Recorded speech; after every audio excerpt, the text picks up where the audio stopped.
Volvemos con más Mesa Central por Tele 13 Radio. 7:36 con la directora de presupuestos, Javiera Martínez, acá en el estudio de Tele 13 Radio. Javiera, muchísimas gracias por la gentileza de estar acá. Buenos días.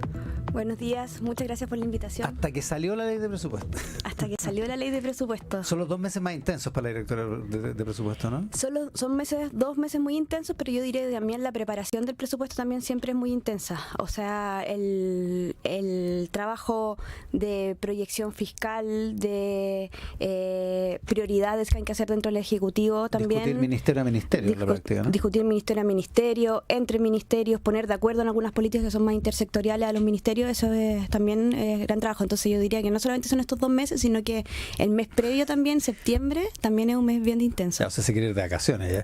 ¿Qué es lo más importante para usted del presupuesto 2024? Yo creo que el presupuesto 2024 tuvo o tiene énfasis bien marcado desde el principio, que desde el ingreso del proyecto de presupuesto, en términos de dónde se pusieron los recursos. Si uno revisa, el 40% de la expansión del gasto, este 3,5% de expansión del gasto, se refiere a temas de salud. El sistema de salud post pandemia quedó con quizás varias cosas en stock que de resolver listas de espera y varias presiones distintas. Entonces creo que ahí hay una apuesta fuerte en esa línea.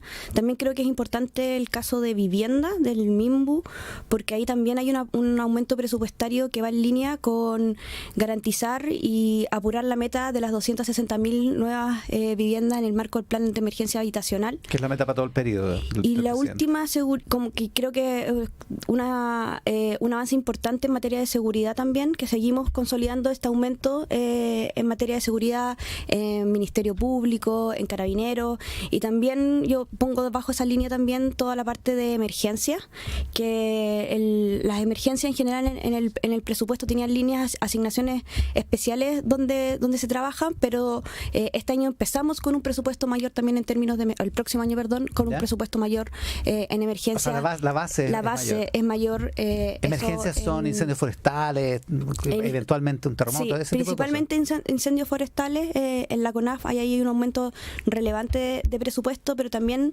hay un artículo especial para las emergencias de manera de hacer más expedita y más ágil la ayuda al Estado en esos momentos. El presidente decía anoche en la cadena nacional que hay un poco más de 1.000 modificaciones para elevar los estándares de probidad. ¿A qué se refiere exactamente? Sí, yo creo que ese era otro punto que creo que es de los más relevantes en la ley de presupuesto. La ley de presupuesto en general y la discusión siempre se enfoca en las asignaciones, cuánto suben, cuánto bajan, qué partida aumenta más, cuál rebaja su presupuesto, pero efectivamente este año la preparación para la ley de presupuesto fue mayor porque hubo más de 1.000 cambios que son la aplicación de las recomendaciones de la Comisión Jara Quemada en la ley de presupuesto. Esas 1.000 modificaciones provienen de esa recomendación. De esas recomendaciones.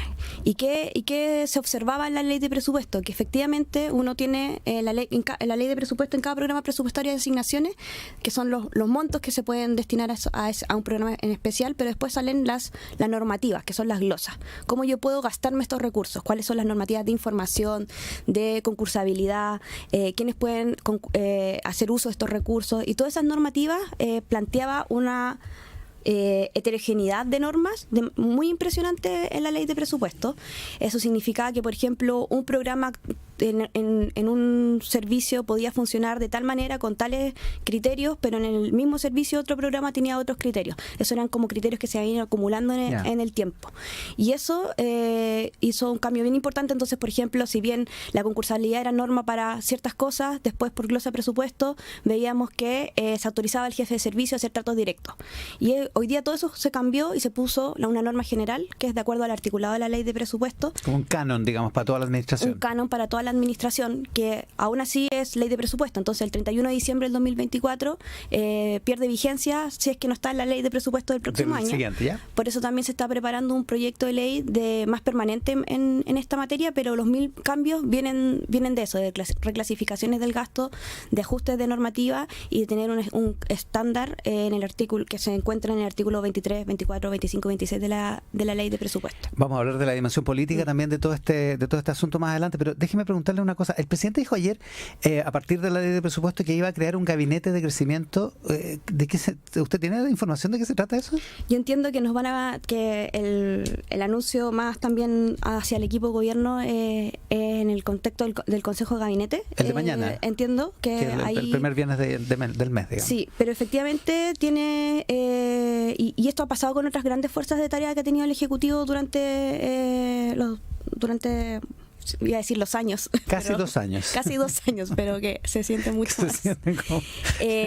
Pero que para algunas tareas en específico se sociabiliza esa tarea con todo el parte del gabinete, porque se espera que gran parte del gabinete se haga cargo de tareas en específico. Ya, esa es la idea, coordinar específicamente una fuerza de trabajo, por decirlo así. Lo hemos hecho en seguridad, lo hemos hecho en el plan de emergencia, lo hemos hecho en otros temas también. Por eso el presidente ponía el ejemplo de los hospitales ayer. Por ejemplo, hay una mesa de trabajo interministerial que está revisando eso constantemente, porque efectivamente ahí el presidente lo dijo ayer, varios hospitales tienen cosas muy específicas, arrestos arqueológicos, el trámite que quedó no sé dónde, y eso también se está poniendo como un esfuerzo general en el Estado.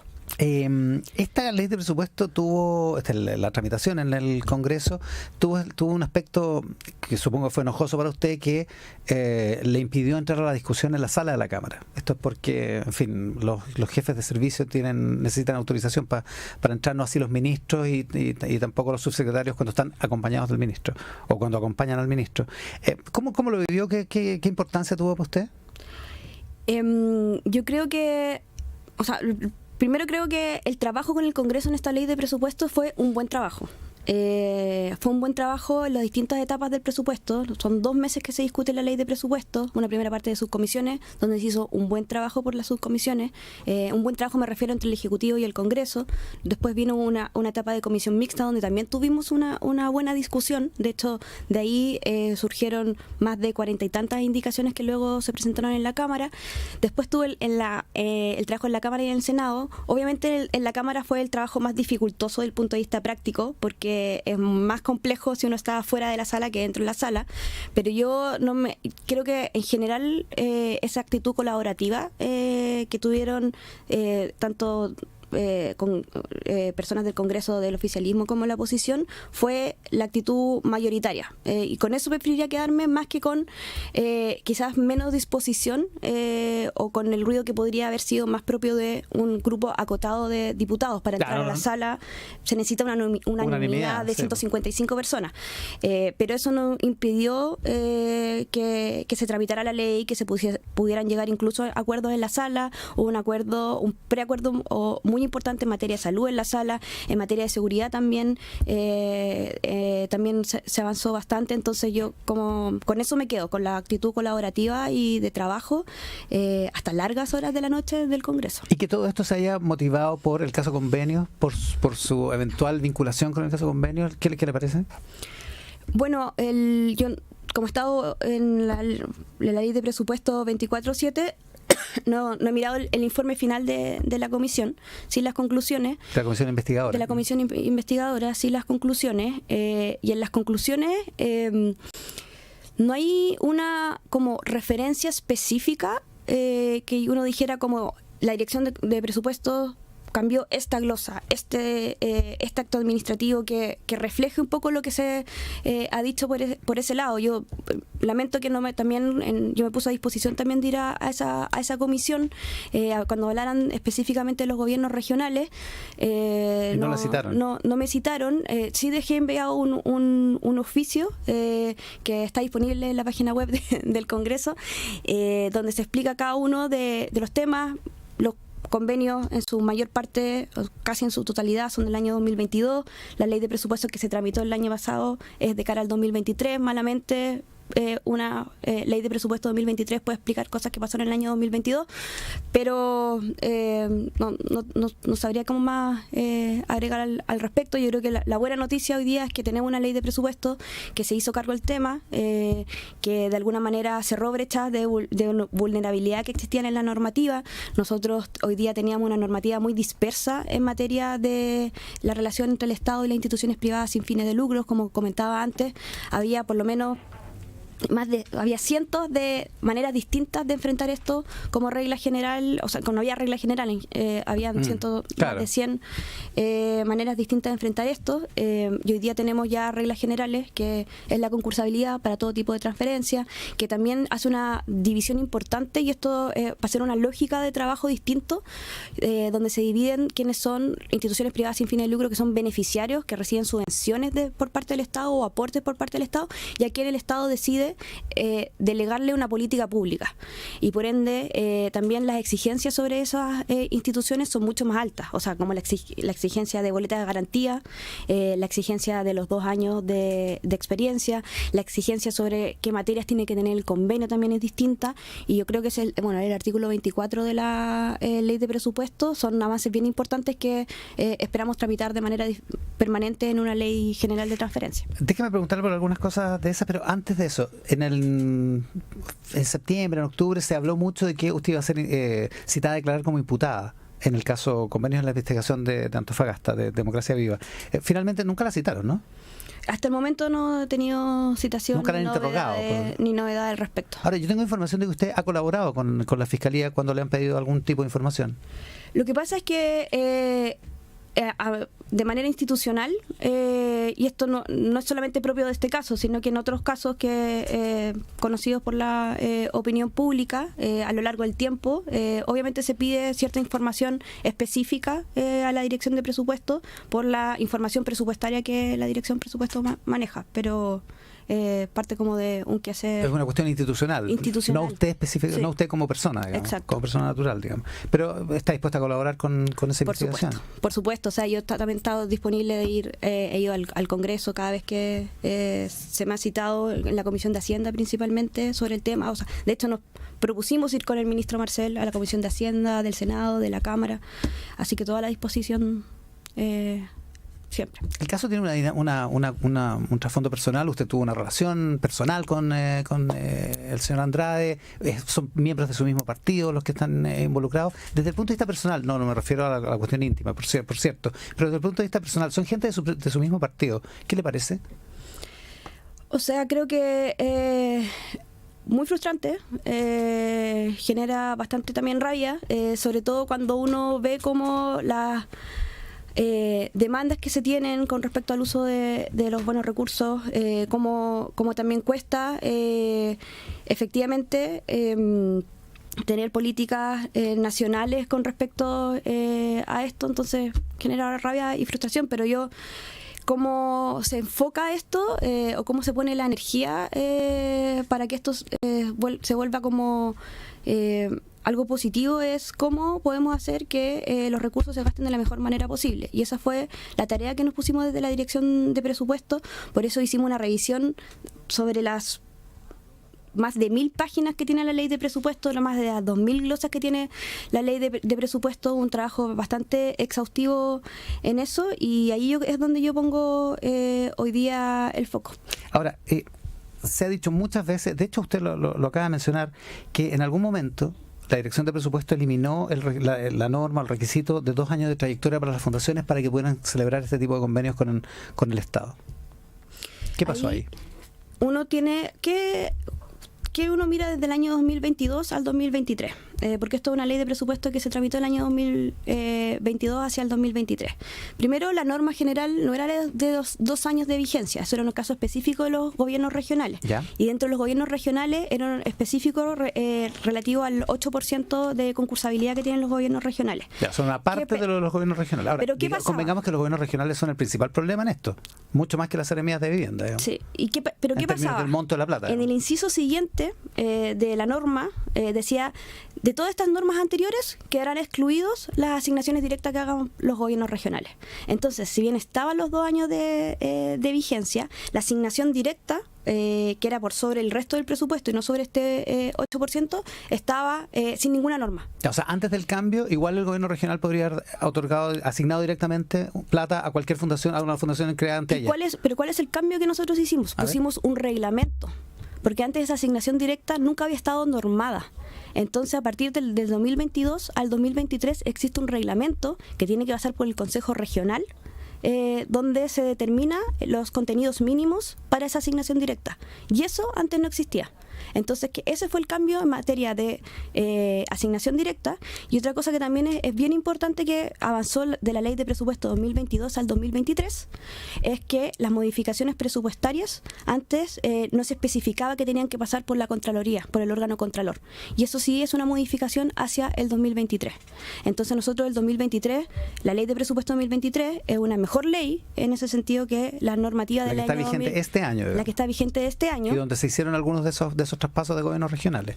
Pero, claro, si bien la mayoría de casos está concentrado en el año 2022, el año 2023 es una mejor ley, pero aún así creo que ahora la del año 2024 es una mejor ley todavía. Ahora, lo que se le critica es que los gobiernos regionales, que en general habían tenido problemas para ejecutar sus presupuestos, se les autoriza más o menos en el mes de septiembre del año pasado que empiecen a hacer estos traspasos de inversión para transferencia, sabiendo que los gobiernos regionales tenían dificultades para ejecutar los proyectos.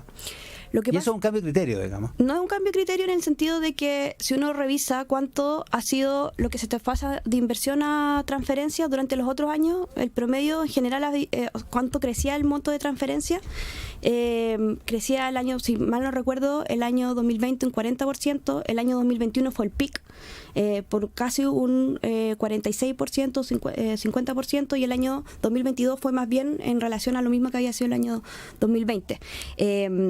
Ahí lo que yo creo que es bien importante también decir es que observamos nosotros durante el año 2022 con respecto a los gobiernos regionales, que efectivamente estaba siendo más fácil transferir a privados que a organismos públicos. ¿Ya? ¿Qué se hizo para el año 2023? Se equiparó, esto es muy técnico, pero la manera de transferir a los públicos como la manera histórica que habían tenido antes de la Ley de Presupuesto 2022 los gobiernos regionales hacia los públicos, que es crear un elemento similar a lo que se llama una transferencia consolidada del Estado. ¿Cuáles son los resultados de eso? Nosotros, en junio del año 2023, en junio del año 2023, si lo comparamos en junio del año 2022, se habían reducido a la mitad los traspasos a privados y había, por ende, duplicado el traspaso a lo público. Entonces, efectivamente, las normas que tomamos el 2023 mejoraron la ejecución hacia lo público sobre lo privado. Y eso fue producto de la Ley de Presupuesto que se tramitó el año 2022 y que está para este año 2023. O sea, se dieron cuenta de que había un problema. Digamos. El año 2022. Por eso se legisló así. Una cosa más que es otra crítica que se le hace es su participación en el Consejo de Auditoría. Quien ocupa el cargo de la dirección de presupuesto tiene que estar en ese consejo, que no ha funcionado en el gobierno. No se ha reunido más que informalmente. El punto es sí. ¿O se ha reunido? Se ha reunido, hemos estado reuniendo formalmente, sí. Después de conocido el escándalo, digamos. Sí. Hasta el momento de conocerse el escándalo no había funcionado, al menos formalmente. Y se critica que en el gobierno no hay que me imagino que esto debe ser complejo para usted, que es la directora de presupuesto, no hay una verdadera vocación por la auditoría, por el control de cómo se gasta la plata. Esa es una opinión que necesitaría bastante más fundamentos, porque, por ejemplo, hoy día... El fundamento principal de esa crítica viene desde que el Consejo de Auditoría estaba, feo decirlo así, pero estaba medio botado, digamos, estaba medio abandonado. El Consejo, bueno, depende administrativamente de la SECPRES, pero yo creo que decir una aseveración así, hoy día, por ejemplo, la Ley de Presupuesto 2024, primera vez que conocemos cuál es la incidencia específica del sistema de evaluación y monitoreo y control del gasto que tiene la Dirección de Presupuesto en la asignación. O sea, hoy día, por ejemplo, los programas mal evaluados se rebajaron en 34.000 millones de pesos. Entonces, como creo que faltaría como un poco más de carne para asegurar algo así. En el caso del tema de la auditoría interna, ahí también lo ha explicado la auditora, los motivos por los cuales técnicos, ella hizo un cambio en el sentido de cómo se reportaban, no es que no se hayan reportado, de hecho ahora durante la semana, claro, porque quedaban más sumergidas las transferencias, claro, digamos. Cómo se reportaban las transferencias, no es que se dejaran de alimentar esa información, cómo se estaba reportando era poco, según un informe externo de la OSD, era poco útil en la manera que se estaban reportando. Pero eso lo podría explicar mucho mejor en realidad la auditora interna. La auditora interna, exacto. Y habiendo una proliferación de estos convenios que han resultado por lo menos conflictivos, si es que no derechamente ilegales, hay gente que piensa que aquí se estableció un mecanismo para sacar plata del fisco, para ejecutarlo con distintos fines, eventualmente políticos, eventualmente electorales, eventualmente personales también. ¿Qué piensa usted? Yo creo que hoy día, así lo expliqué también en alguna comisión, creo que teníamos un nivel de debilidades normativas. Primero, en la creación de instituciones privadas sin fines de lucro.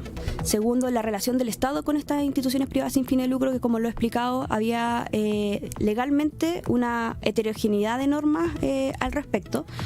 Y tercero, y en el caso de los gobiernos regionales también, una debilidad normativa en los mismos gobiernos regionales que una vez que son electos y hay un proceso de descentralización política, no tienen ninguna normativa permanente sobre cómo ocupar su presupuesto y también se legisla año a año en 22 páginas que cambian de las reglas año a año.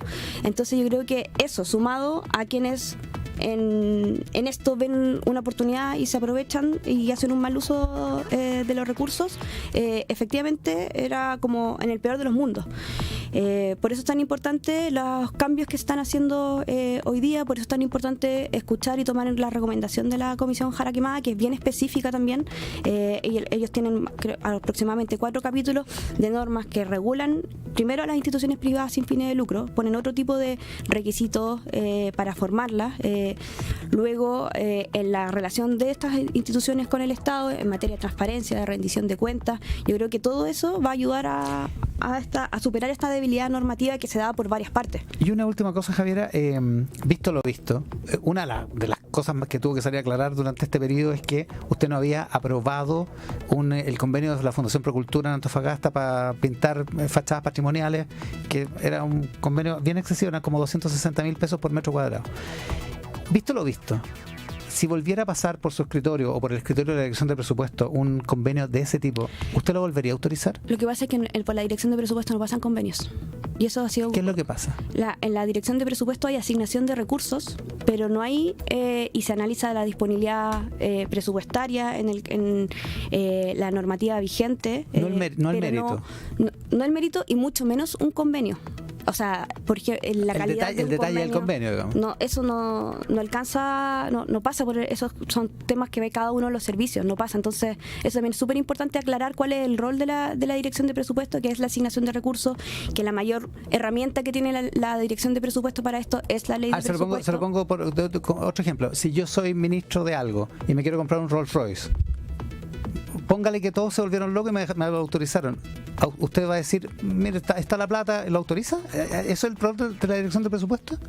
El rol de es que ese es un ejemplo particular distinto porque en términos de vehículos tenemos una autorización y un mandato especial para la autorización específica de oficinas y vehículos. Entonces tenemos atribuciones mucho más importantes en ese sentido, porque ahí incluso llega hasta la... Pero en este caso hay una seremía que está gastándose una cantidad de plata que parece absurda. ¿No tendría que haber alguna opinión de la Dirección de Presupuesto? Es que sí la tenemos, pero sí la tenemos mediante dos momentos. Uno, el momento de la formulación presupuestaria, y si nosotros, y cuando se con formulación presupuestaria me refiero a la preparación del proyecto de ley. ¿Ya? Entonces, efectivamente, ahí uno revisa cuáles son, por ejemplo, las ejecuciones que ha tenido, cuáles son las evaluaciones que ha tenido los distintos programas. En ese momento es lo que hace el rol de la dirección de presupuesto. Pero, y ahí el decreto y la normativa es bien clara, que los jefes de servicio son los encargados de la supervisión y la fiscalización de sus propios recursos. O sea, si alguien quisiera pintar de nuevo a 260.000 pesos el metro cuadrado algo, financiado con recursos públicos, y volvería a pasar por la dirección de presupuesto, y si la plata más o menos está, volvería a pasar, al menos desde el punto de vista de la dirección del presupuesto. Es que ese tipo de decisión específica no alcanza a pasar por la dirección de... O sea, la DIPRES siempre va a revisar lo mismo, que es que el gasto esté ajustado y previsto en la norma. ¿Eso? En la asignación del gasto, no en el mérito. Y no el convenio mismo de lo que se hace. La directora de presupuesto, Javiera Martínez, esta mañana acá en Mesa Central. Javiera, muchísimas gracias por la gentileza.